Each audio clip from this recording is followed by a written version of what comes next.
সোমবার সময় তখন দুপুর ১:৬ শাহজালাল আন্তর্জাতিক বিমানবন্দর থেকে উড্ডয়ন করে বাংলাদেশ বিমান বাহিনীর F-7 BGI প্রশিক্ষণ জঙ্গি বিমান। আন্তঃবাহিনী গণসংযোগ অধিদপ্তর ISPR এর তথ্যমতে উড্ডয়নের পরপরই এটি ভেঙে পড়ে উত্তরার মাইলস্টোন কলেজের একটি ভবনের ওপর।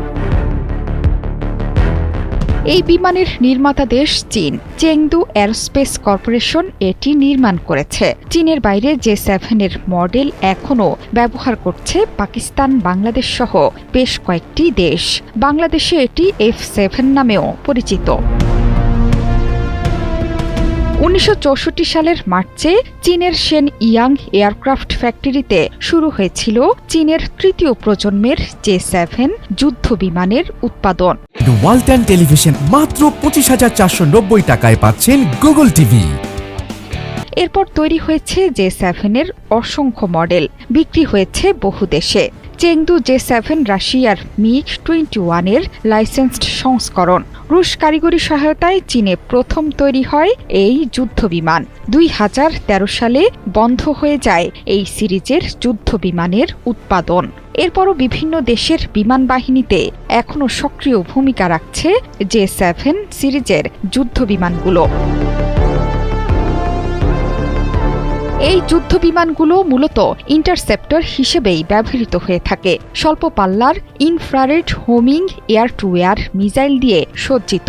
মূলত স্বল্প পাল্লার এয়ার টু এয়ার যুদ্ধের জন্য নকশা করা হয়েছে এই যুদ্ধ বিমান। বিমানটি আকাশ থেকে ভূমিতে আক্রমণের জন্যও ব্যবহৃত হয়। বাংলাদেশ বিমান বাহিনীর কাছে বর্তমানে ৩০-এর বেশি F-7 BGI মডেলের বিমান আছে। এগুলোই চেংদু J-7 বিমানের রফতানি সংস্করণ। বিশেষভাবে বাংলাদেশের জন্য নকশা করা হয়েছে। সাধারণত F-7 যুদ্ধ বিমানগুলোকে ইন্টারসেপ্টর এবং গ্রাউন্ড অ্যাটাক রোলেই ব্যবহার করা হয়। সোভিয়েত রাশিয়ার MiG-21 যুদ্ধ বিমানের মতো সিঙ্গেল ইঞ্জিনের হালকা এই যুদ্ধ বিমানগুলো। সামরিক কয়েকটি ওয়েবসাইটের তথ্য বলছে বাংলাদেশ বিমান বাহিনী বহরে ৫০-এর কাছাকাছি বিভিন্ন ধরনের বিমান রয়েছে। এর মধ্যে চীনের নির্মিত F-7 ৩৬টি আর রাশিয়ার তৈরি ৮টি MiG-29ও আছে বিমান বাহিনীর বহরে। এছাড়া চীনের FT-7 প্রশিক্ষণ যুদ্ধ বিমান, যুক্তরাষ্ট্রের লকহিডের ২টি সিরিজের কৌশলগত পরিবহন বিমানও আছে এই বাহিনীতে। বাংলাদেশ বিমান বাহিনী রাশিয়া, ফ্রান্স, ইতালি, চেকোস্লোভাকিয়া থেকে কেনা কিছু প্রশিক্ষণ বিমান ও হেলিকপ্টারও ব্যবহার করে।